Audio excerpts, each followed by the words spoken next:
बिस्मिल्लाहिर्रहमानिर्रहीम। अस्सलाम वालेकुम नाज़रीन, आप यूट्यूब चैनल देख रहे हैं। मैं इमरान खान हूँ। इमरान खान साहब की हालत कितनी ख़राब है इसके बारे में सलमान सफदर साहब ने अदालत में आज स्टेटमेंट दिया। इमरान खान की बहनें भी वहाँ पे मौजूद थीं। उन्होंने कहा जी जो मुझे इमरान खान ने बताया मैं एज़ इट इज़ आपको बता देता हूँ कि जैसे उन्होंने कहा उन्हीं अल्फाज में बयान कर देता हूँ। अब ये सलमान सफदर साहब जो है ये प्रोफेशनल वकील हैं। इन्होंने फ़ीस भी ली है इमरान खान साहब के मुकदमात लड़ने के लिए, और ये प्रोफेशनल वकील के तौर पे अपनी ड्यूटी कर रहे हैं। गैर सियासी आदमी है तो इनका कोई सियासत से ऐसा कोई ताल्लुक भी नहीं है। तो इन्होंने अदालत में जो बताया, इन्होंने कहा इमरान खान ने जो कहा वो ये है कि उन्हें और उनकी अहलिया को 22-22 घंटे तक कैद तन्हाई में रखा जाता है, हमें सलाम का जवाब तक नहीं दिया जाता, मेरी एक आंख से अब मैं नहीं देख पा रहा और डॉक्टर्स उसको नाकाबिले इलाज करार दे चुके हैं। ये है जनाब इमरान खान साहब की हालत। पाकिस्तान का सबसे मकबूल लीडर, पाकिस्तान का सबसे मकबूल शख्स, पाकिस्तान का एक शानदार आदमी जिसको पूरी दुनिया में लोग जानते हैं, और पाकिस्तान में अगर कोई एक आदमी जिसके बारे में आप ये कहें कि पूरी दुनिया में उसकी पहचान है और पाकिस्तान की पहचान की एक बड़ी वजह वो ख़ुद आदमी बना, तो वो इमरान खान है। ये सच है और हमें ये सच मानना पड़ेगा। आज नहीं मानेंगे तो आपको कल मानना पड़ेगा। ये journal of the record meetings के अंदर इनसे आप बात करें तो ये मानेंगे कि इनका कद जो है इमरान खान के मुकाबले में कुछ भी नहीं है। ये कुछ भी नहीं बेचते इमरान खान के मुकाबले में। वो 50 साल से इस कौम का हीरो चला आ रहा है, पूरी दुनिया में उसकी पहचान है, एक बड़ा आदमी है, और उसे सिर्फ एक ज़िद के चक्कर में एक मिलिट्री जर्नल ने जेल में बंद किया हुआ है और उसको निशान इबरत बना रहा है, सिर्फ कि जनाब हम हार नहीं सकते, हमने हर हाल में जीतना है, हमने इसको शिकस्त देनी है। भाई जीतना है जाके इंडिया से जीतें और जीत के कश्मीर को आज़ाद करवा लें। जीतना है जाकर आप इसराइल से जीत लें और फ़लस्तीन को आज़ाद करवा लें। भाई जहाँ आपने वादे किए हुए जीतना है वहाँ पे आप लड़ाई नहीं कर रहे, और वो कौम जिसने आपको अपने खून पसीने से कमा कर दिया, जिसने आपको इतना पैसा दिया, जिसने आपको हथियार दिया, आप उसी कौम के सबसे मकबूल और बड़े लीडर को मार रहे हैं और लगातार मार रहे हैं। अब वो ये तक कहने पर मजबूर हो गया कि मुझे एक आंख से नज़र नहीं आ रहा और डॉक्टर ने कहा है कि इसका इलाज नहीं हो सकता। बुशरा बीबी की आंख का इलाज चल रहा है। अब अदालत के अंदर जाते हैं। देखिए, पाकिस्तान तहरीक इंसाफ अदालत में तो जाती है लेकिन अदालत में इंसाफ नहीं है। ये जज इंसाफ नहीं दे पाएंगे, ये बात पाकिस्तान तहरीक इंसाफ को समझनी चाहिए। जब तक पाकिस्तान तहरीक इंसाफ या पाकिस्तान की कौम दबाव नहीं डालेगी तब तक इंसाफ नहीं होगा। और ये इंसाफ अदालत में नहीं होना, ये मिलिट्री एस्टेब्लिशमेंट को आपने पकड़ना और आपने उनको निकालना है इस सारे मामले से। जब तक पाकिस्तान की मिलिट्री एस्टेब्लिशमेंट इन्वॉल्व है तब तक कोई अदालत इमरान खान को किसी किस्म का इंसाफ नहीं दे सकती। अलीमा खानम ने इसके बारे में वाज़ेह स्टेटमेंट दिया। उन्होंने कहा जज की शक्ल पे कम से कम इंसानियत आ जानी चाहिए थी, तो जज की शक्ल पे उनको इंसानियत नज़र नहीं आई। जज साहब बहुत सख्त परेशान थे कि मैं किसी तरह इस केस को निकाल कर आईनी अदालत में भेज दूं। यानी जज साहब को ये कमिटमेंट दी गई है कि आप यहाँ पे कर दें, आपको हम बचा लेंगे और आईनी अदालत के अंदर हम दोबारा इमरान खान साहब को रगड़ देंगे। इंसाफ देने वाला जज होता तो इमरान खान की आंख का सुनकर उसका दिल हिल जाता, लेकिन जज ने किसी किस्म का उस पर सवाल ही नहीं किया। वो बार बार कहता हो जी अपील की तरफ। जब वो बता रहे थे कि इंसानियत का मामला देखें आप, ये क्या हो रहा है, तो जज वो बात ही नहीं सुन रहा था। वो कहती हैं ऐसा लगता है इस जज को कॉलें आई हैं और ये फैसले देने से डर रहा है। ये जनाब इस्लामाबाद हाई कोर्ट की हालत है। जो जजेस वहाँ पे केस सुनने की ताकत या हिम्मत रखते थे उन जजेस को वहाँ से ट्रांसफ़र किया जा रहा है। हालात पाकिस्तान की अदलिया के भी पतले ही हैं। लेकिन क्या इमरान खान साहब किसी अदालत से बाहर आ जाएंगे, सवाल ही पैदा नहीं होता। मैंने आपको पहले भी कहा, मैं आपको अब भी कह रहा हूँ और जिम्मेदारी से कह रहा हूँ, जितनी ताकत आसिम मुनीर की बढ़ती जाएगी उतना इमरान खान साहब को मज़ीद तबाह किया जाएगा, उतना इमरान खान साहब को मज़ीद दबाया जाएगा। ये एक ज़िद जैसी कैफियत है कि कुछ भी हो जाए इमरान खान को नीचा दिखाना है, इमरान खान को कमज़ोर दिखाना है, इमरान खान को और उसकी पार्टी को बर्बाद करना है। ये एक ज़िद है और इस ज़िद की भेंट पाकिस्तान चढ़ रहा है। इस ज़िद के चक्कर में पाकिस्तान की अदलिया को बर्बाद कर दिया, इस ज़िद के चक्कर में पाकिस्तान की सोसाइटी को बर्बाद कर दिया, इस ज़िद के चक्कर में पाकिस्तान की मईशत को तबाह बर्बाद कर दिया, पाकिस्तान में अमन व अमान को भेंट चढ़ा दिया इस ज़िद के आगे। और इस ज़िद की वजह से आज पाकिस्तान जहाँ खड़ा है हम सब देख रहे हैं। मिसाल के तौर पे ये हमाद अदर साहब ने एक ट्वीट किया है, तो एक छोटा सा ट्वीट, लेकिन इसके अंदर बहुत सारा कुछ उन्होंने लिख दिया। उन्होंने कहा जी अगले पिछले आप चंद महीनों की हुकूमत की तवानाई के शोबे में गलतियों का अंदाज़ा लगाएं और उनको गिना जाए तो बड़ी अजीबोगरीब फहरिस्त बनती है, लंबी फहरिस्त। ईंधन की कीमतें वक्त से पहले बढ़ाकर इन्होंने ऑयल कंपनियों को 87 अरब रुपए का फ़ायदा दिया। डीजल की गलत कीमतें मुकर्रर करके रिफाइनरियों को इजाफी मुनाफा पहुंचाया अरबों रुपए का। एलएनजी कार्गो मनसूख किए, फिर मजबूरी में महंगे स्पॉट कार्गो खरीदे, इसके अंदर भी अरबों का नुकसान किया। बद इंतजामी की वजह से अप्रैल के पहले हिस्से में शहरों में 12-12 घंटे की लोड शेडिंग की गई। नए गैस कनेक्शन इन्होंने देना शुरू कर दिए, जबकि मौजूदा सार्फिन की 10% ज़रूरत भी ये पूरी नहीं कर पा रहे। सोलर तवानाई के खिलाफ अजीबोगरीब किस्म की पॉलिसियां बना दी, फिर अवामी दबाव आ गया इनके ऊपर। सर्कुलर डेथ कम होने का इन्होंने दावा किया, जनाब कि हमने जो आईपीपीज का पैसा दे दिया है, जो हमने सर्कुलर डेथ है वो हमने अदा कर दिया है, वो आपकी कैपेसिटी पेमेंट्स होती है ना।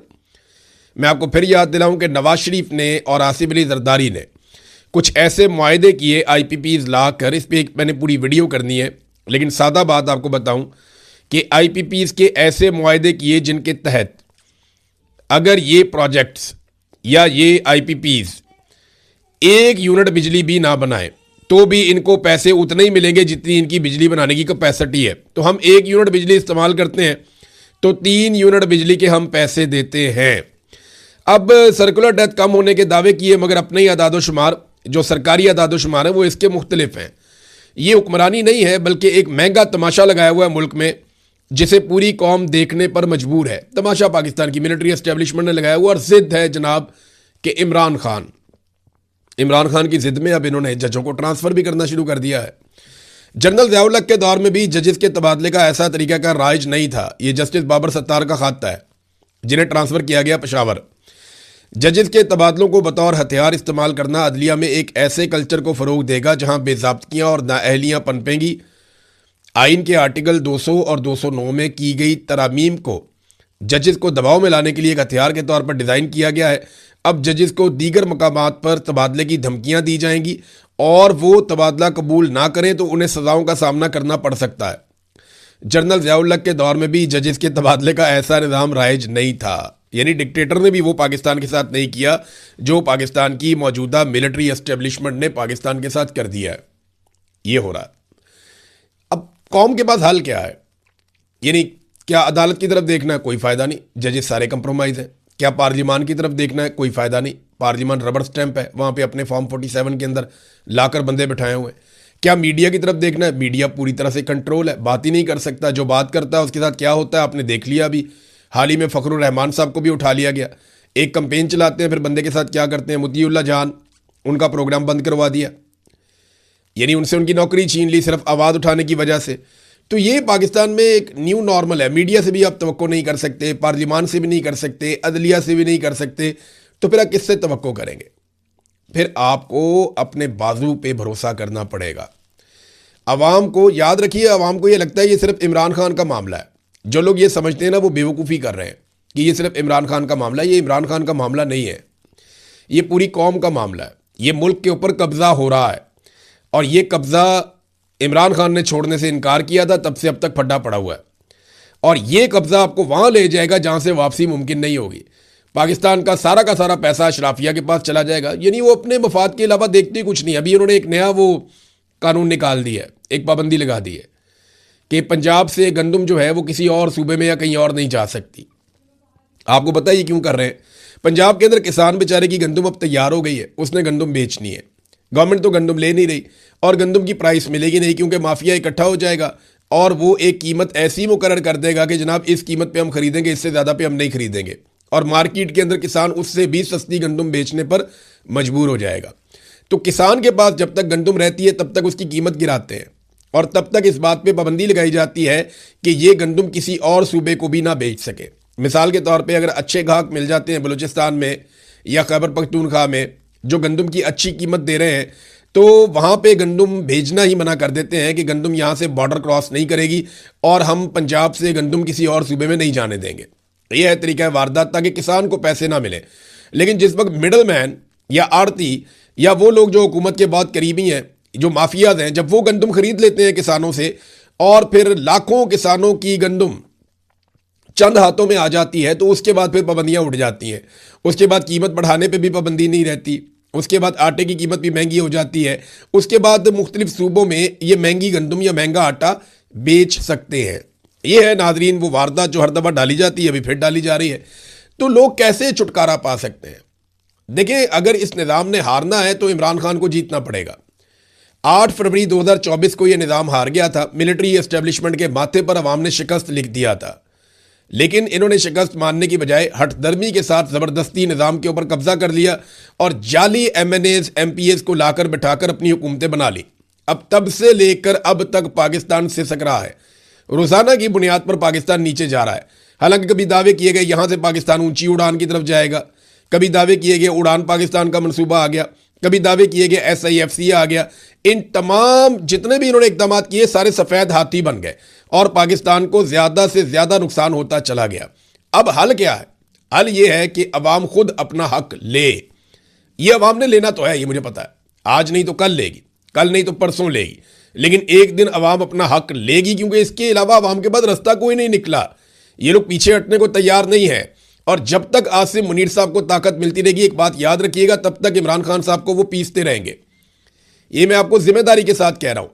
जब इंडिया और पाकिस्तान की लड़ाई हुई और पाकिस्तान एयरफोर्स ने तैयारी गिरा दी है, तो उसके बाद मैंने कहा था कि यह अब नहीं छोड़ेंगे और यह बहुत मारेंगे पाकिस्तान तरीके इंसाफ को और इमरान खान को, और उन्होंने वही किया। इमरान खान की आंख भी ज़ाया कर दी। अब मैं आपको बता रहा हूं कि डोनाल्ड ट्रंप ने जितनी इनकी तारीफें कर दी हैं, जितना इनको अपने इनके सर पे हाथ रख दिया है, उसके बाद अब ये इमरान खान को बिल्कुल नहीं छोड़ेंगे। रास्ता सिर्फ एक है, अवामी ताकत।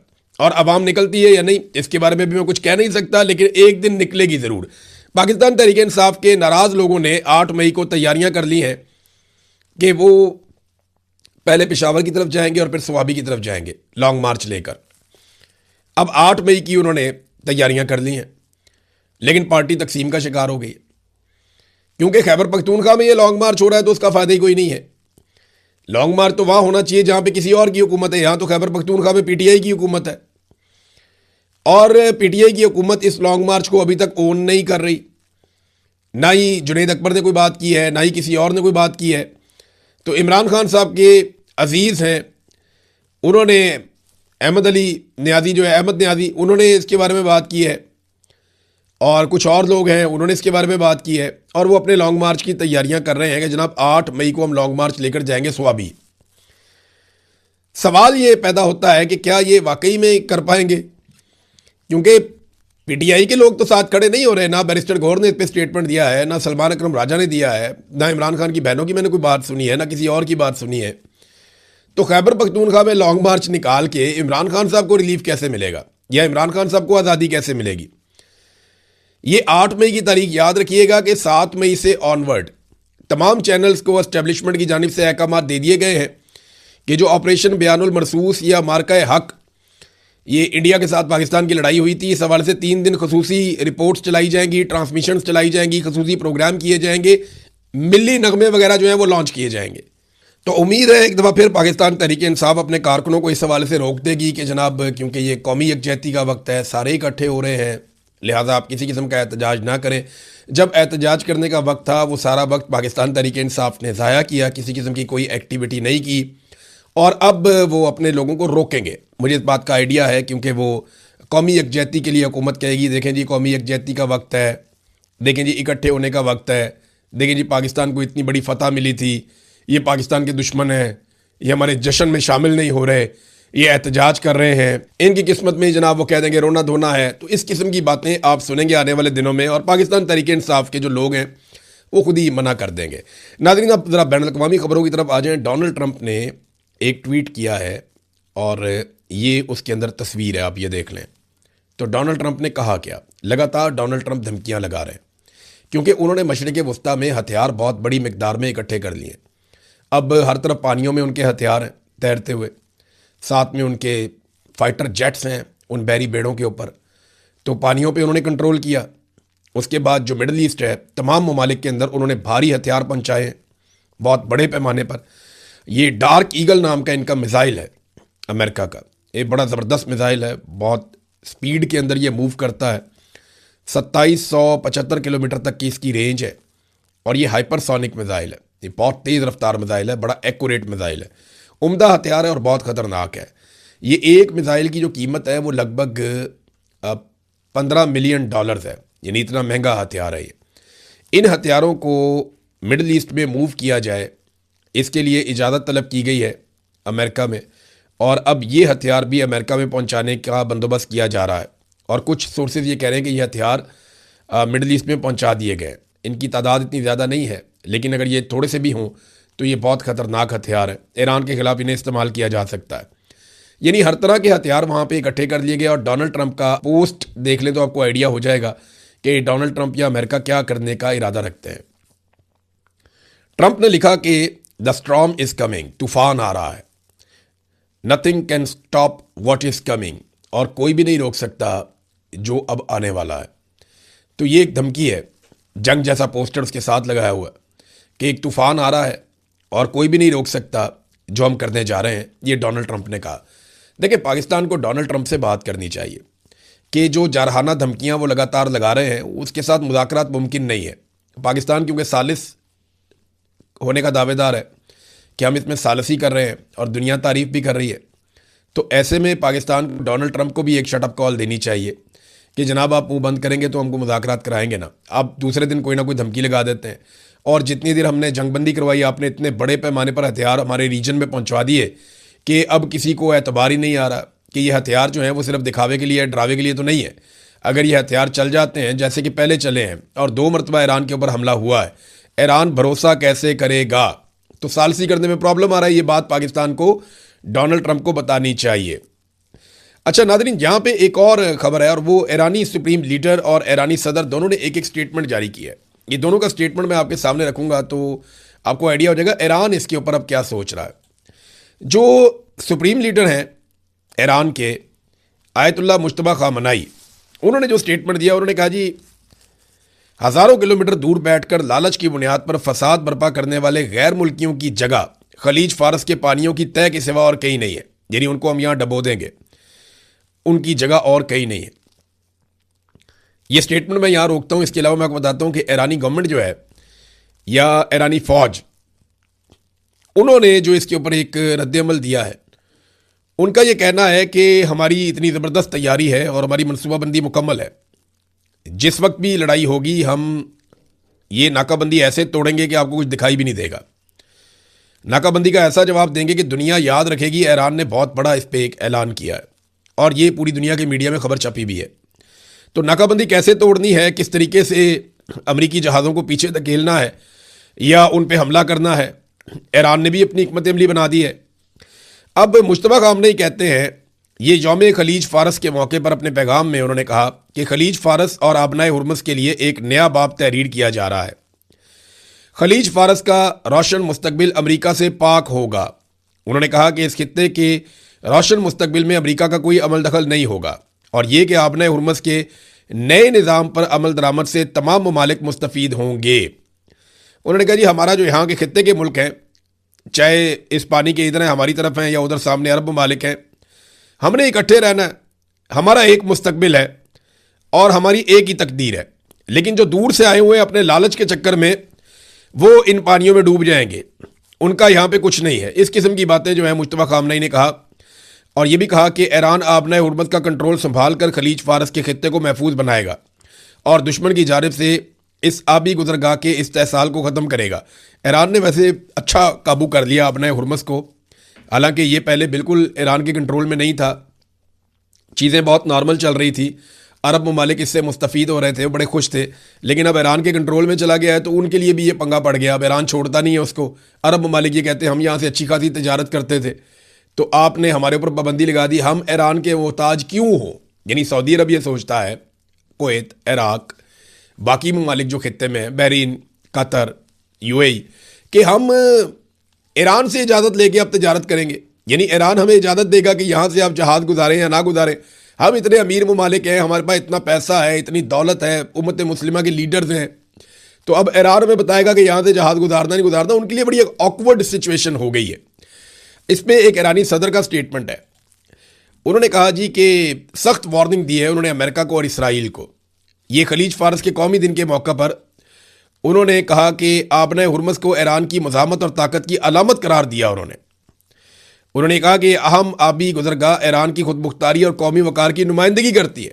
कल तक ये आबी गुजरगाह जो है एक बैनुल-अक़वामी समुद्री रास्ता था, लेकिन आज क्योंकि ईरान के कंट्रोल में और ये सब कुछ अमेरिका का किया धरा है, अमेरिका ना ईरान पे अटैक करता, ना जल्दबाजी के अंदर ये सारी सूरत हाल होती, ना अमेरिका और इसराइल इतनी बुरी तरह एक्सपोज होते, ना अरब ममालिक के अंदर बम गिरते, ना इसराइल के अंदर बम गिरते, ईरान में इतना बड़ा जो खून रेजी हुई वो भी ना होती, इतने सारे लीडर शहीद हो गए वो भी ना होता, अमेरिकन फौजी भी मारे गए, इसराइली भी मारे गए, ये सारा नुकसान रुक सकता था। और सबसे बढ़ के ये कि आपने हुर्मुज़ पे ईरान ने कब्जा कर लिया, अब वो उसको छोड़ता नहीं है और वो ये कहता है ये हमारी खुद मुख्तारी है, हम जनाब इससे पीछे नहीं हटेंगे। उन्होंने कहा कि खित्ते में गैर मुल्की ताकतों की मुदाखलत को रोकने का फैसला दुरुस्त है और ईरान अपनी सरजमीन और समुद्री हदूद के तहफ़्फ़ुज़ के लिए हर मुमकिन इक़दाम करेगा। ये है नाज़रीन अब तक की सूरत हाल। अपना ख्याल रखिएगा, अपने इस चैनल का भी। अल्लाह हाफ़िज़।